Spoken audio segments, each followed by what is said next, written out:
Nagpur police ने नशे के सौदागरों के खिलाफ एक बड़ा अभियान छेड़ रखा है। शहर की यशोधरा नगर पुलिस ने ऑपरेशन थंडर के तहत बड़ी कार्रवाई करते हुए भारी मात्रा में गांजे के साथ 3 आरोपियों को रंगे हाथों गिरफ्तार किया है। पुलिस के मुताबिक यशोधरा नगर पुलिस की टीम जब टीपू सुल्तान चौक और संघर्ष नगर इलाके में गश्त कर रही थी, तभी नाले के पास 3 संदिग्ध युवक एक नीले जामुनी रंग का बैग ले जाते हुए दिखाई दिए।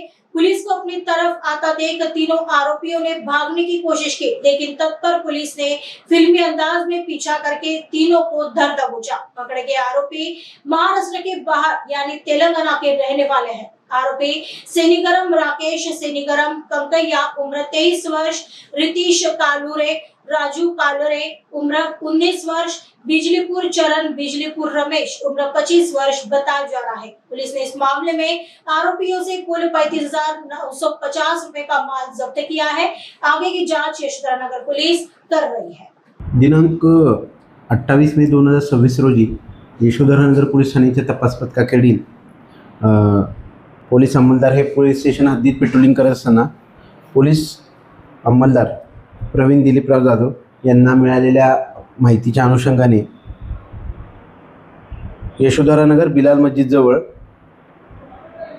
लाडू यांच्या कबाडीच्या दुकानासमोर 3 संशयित इसम मिळून आल्याने त्यांच्यावर छापा कारवाई करून NDPS कायद्याचे पालन करून त्यांच्या ताब्यातून 1130 ग्रॅम प्रतिबंधित गांजा जो आहे तो जप्त करण्यात आलेला आहे। तसेच सदर इस्मानकडून एक रिअलमी कंपनीचा 10,000 रुपयाचा मोबाईल असा एकूण 35,950 रुपयाचा मुद्देमाल जो आहे तो जप्त करण्यात आलेला आहे। यातील आरोपी हे तेलंगणा येथील असून त्यांनी इथून माल ज्याच्याकडून घेतलेला आहे त्याबाबत तपास सुरू आहे। आरोपींना सदर गुन्हे तपास कामी अटक करण्यात आलेला असून माननीय न्यायालयात हजर करून पुढील तपास करत आहेत। सदरची कामगिरी ही यशोधरा नगर पोलीस ठाण्याच्या तपास पथकातील पोलीस उपनिरीक्षक सदाशिव कंसे, पोलीस अंमलदार प्रवीण जाधव शुक्ला, तसेच राहुल इंगळे, नितेश मिश्रा, प्रदीप कोडापे, अमोल भेंडेकर व राकेश यांच्यासह पथकाने केलेली आहे।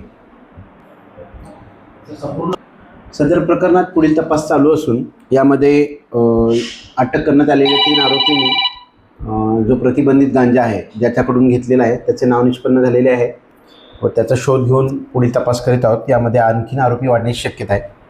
सदरची कामगिरी ही ऑपरेशन थंडर अंतर्गत माननीय पोलीस आयुक्त सरांच्या तसेच माननीय सहपोलीस आयुक्त सर, अप्पर पोलीस आयुक्त दक्षिण प्रादेशिक विभाग, माननीय पोलीस उपायुक्त परिमंडळ 5 मॅडम तसेच सहाय्यक पोलीस आयुक्त कळमना विभाग यांच्या मार्गदर्शनाखाली करण्यात आलेली आहे।